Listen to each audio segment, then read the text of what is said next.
নমস্কার, অ্যাস্ট্রোইজডমে সবাইকে স্বাগত। আপনি কি জানতে চান মার্চ মাসের শেষ 10 দিনে অর্থাৎ বাংলা 5 থেকে 16ই চৈত্র বৃষ রাশির জাতক জাতিকাদের কর্মজীবন কেমন যাবে? চাকরিজীবী হলে আপনার অফিসে পরিস্থিতি কেমন থাকবে? ব্যবসায়ীরা কি লাভবান হবেন নাকি নতুন কোনো চ্যালেঞ্জের মুখোমুখি হবেন? আর্থিক অবস্থা কি উন্নতি করবে নাকি খরচ বেড়ে যাবে? গ্রহের অবস্থান কি বলছে? সবকিছু নিয়ে আসছি বিশ্লেষণ সহ বিস্তারিত আলোচনা।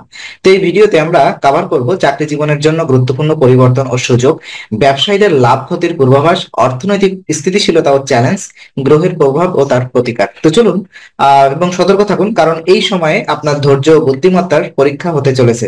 তাই সম্পূর্ণ ভিডিওটি মনোযোগ দিয়ে দেখুন, কারণ প্রতিটি তথ্য আপনাকে সঠিক সিদ্ধান্ত নিতে সাহায্য করবে। তো প্রথমত আপনার গ্রহগত প্রভাব এবং সামগ্রিক অবস্থা নিয়ে আমরা আলোচনা করব। মার্চের শেষ 10 দিনে বৃষ রাশির উপরে শুক্র, শনি, রাহু ও বুধ গুরুত্বপূর্ণ প্রভাব ফেলবেন। তো বিশেষ করে শুক্র গ্রহ, যে কিনা বৃষ রাশির অধিপতি শুক্র নিজেই, তাই কর্মক্ষেত্রে ইতিবাচক পরিবর্তন দেখা যেতে পারে। যারা নতুন চাকরির সন্ধান করছেন তাদের জন্য সুযোগ আসতে পারে। শনি ও রাহুর সংযোগে কর্মক্ষেত্রে কিছু বাধা আসতে পারে, ধৈর্য ধরতে হবে।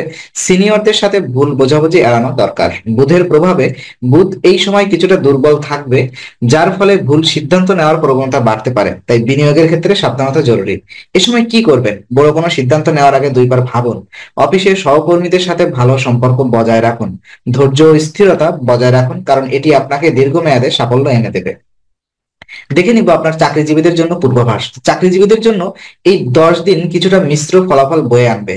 বিশেষ করে আপনার প্রমোশনের সম্ভাবনা, যাদের চাকরির স্থায়িত্ব নিয়ে দুশ্চিন্তা ছিল, তারা কিছুটা স্বস্তি পেতে পারেন। উচ্চপদস্থ কর্মকর্তাদের সাথে সম্পর্ক ভালো থাকলে প্রমোশনের সম্ভাবনা তৈরি হতে পারে। কর্মক্ষেত্রে চাপ, কাজের চাপ বৃদ্ধি পাবে। বিশেষ করে যারা সৃজনশীল বা ম্যানেজমেন্ট সংশ্লিষ্ট কাজে আছেন, তাদের জন্য কিছু কঠিন সিদ্ধান্ত নিতে হতে পারে। নতুন চাকরির সুযোগ, যারা নতুন চাকরির সন্ধানে আছেন তারা 9 থেকে 12ই চৈত্র অথবা 23 থেকে 26 মার্চ সময়ের মধ্যে কিছুটা ভালো সুযোগ পেতে পারেন। কিছু সতর্কতা এবং পরামর্শ থাকছে আপনার জন্য। বস বা উচ্চপদস্থ কর্মকর্তাদের সাথে মনোমালিন্য এড়িয়ে চলুন।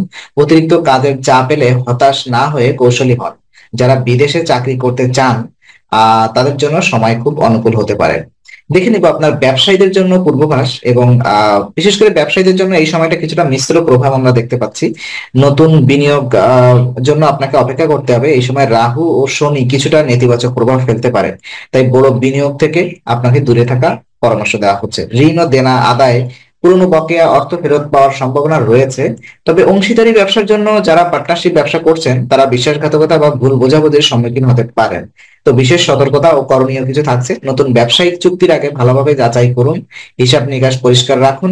ভুলে গেলে সমস্যা হতে পারে। অংশীদারি ব্যবসায় ক্ষেত্রে বিশ্বাসযোগ্যতা যাচাই করুন। দেখে নিব আপনার অর্থনৈতিক অবস্থা নিয়ে। তো এই 10 দিনে বৃষ রাশির আর্থিক অবস্থা কিছুটা মিশ্র থাকবে। বিশেষ করে আয়ের নতুন উৎস, যারা কিনা ফ্রিল্যান্সিং অথবা পার্ট টাইম কাজ বা সাইড বিজনেস করেন, তারা নতুন সুযোগ পেতে পারেন। অপ্রত্যাশিত ব্যয়, চিকিৎসা সংক্রান্ত খরচ বা পারিবারিক ব্যয় কিছুটা বেড়ে যেতে পারে। লগ্নের ক্ষেত্রে সতর্ক আপনাকে থাকতে হবে। কোনো নতুন বিনিয়োগের করলে ভালোভাবে যাচাই করে নিন। কি করবেন? অবৈধ বা ঝুঁকি বিনিয়োগ এড়িয়ে চলুন। ব্যয়ের উপর নিয়ন্ত্রণ রাখুন, না হলে সমস্যায় পড়তে পারেন। তো কিছু চ্যালেঞ্জ এবং সতর্কবার্তা আপনাকে দেওয়া হচ্ছে। কর্মক্ষেত্রে প্রতিযোগিতা ও ঈর্ষাপরণতা, সহকর্মী থেকে সাবধান থাকুন। ধৈর্য হারালে বড় ক্ষতির সম্মুখীন বা বড় ক্ষতির মুখে পড়তে পারেন। অংশীদারি ব্যবসায় পার্টনারের সাথে সৎ থাকুন, না হলে ভুল বোঝাবুঝি হতে পারে। তো দেখে নিব আপনার সাফল্যের জন্য কিছু পরামর্শ, এবং তার এই যে নেতিবাচক প্রভাবগুলো দেখলাম তার প্রতিকারগুলো আমি আলোচনা করতে চাই। প্রতিদিন 11 বার ওম গণ গণপতায় নম মন্ত্র জপ করুন। সাদা পোশাক পরুন। শুক্রবার সাদা বা হালকা রঙের পোশাক পরুন, যেটা আপনার শুভ একটা প্রভাব বলয় তৈরি করবে। দান ধর্ম করুন। দরিদ্র পীড়িত মানুষের খাবার ও আর্থিক সহায়তা করুন, এতে গ্রহের নেতিবাচক প্রভাব কমবে। অফিস বা ব্যবসায়িক প্রতিষ্ঠানে কিছুটা ক্রিস্টাল রাখুন, বিশেষ করে আপনি এটি ইতিবাচক শক্তি নিয়ে আসবে। তো মার্চের শেষ 10 দিন বৃষ রাশির জন্য কর্মক্ষেত্রে কিছু চ্যালেঞ্জ ও সুযোগ দুটোই বয়ে আনতে পারে। বিশেষ করে চাকরিজীবীরা ধৈর্য ও বুদ্ধিমত্তার সাথে এগিয়ে গেলে সফল হবেন। ব্যবসায়ীরা নতুন বিনিয়োগের আগে সতর্ক থাকুন। অর্থনৈতিকভাবে সামলানো দরকার। বিশেষ অর্থনৈতিকভাবে আপনার যে খরচটা আছে সেটা সামলানো দরকার। সঠিক প্রতিকার ও পরিকল্পনা নিয়ে আপনি এই সময় আপনার পক্ষে নিয়ে আসতে পারেন। তো আজকে আলোচনা আমরা এখানেই শেষ করছি। আমরা আশা করি এটি আপনার মনে নতুন কিছু আলোর সঞ্চার করেছে। যদি ভিডিওটি আপনার ভালো লেগে থাকে তবে লাইক দিতে ভুলবেন না। আপনার মতামত জানাতে কমেন্ট করুন এবং প্রিয়জনদের সঙ্গে শেয়ার করে তাদের জীবনেও আলোর বার্তা পৌঁছে দিন। আর অবশ্যই আমাদের চ্যানেলটি সাবস্ক্রাইব করুন, কারণ এখানে আমরা প্রতি মুহূর্তে নতুন আলো ও জ্ঞানের কথা নিয়ে আসি। আবার দেখা হবে, ততক্ষণ ভালো থাকুন, শান্তিতে থাকুন। নমস্কার।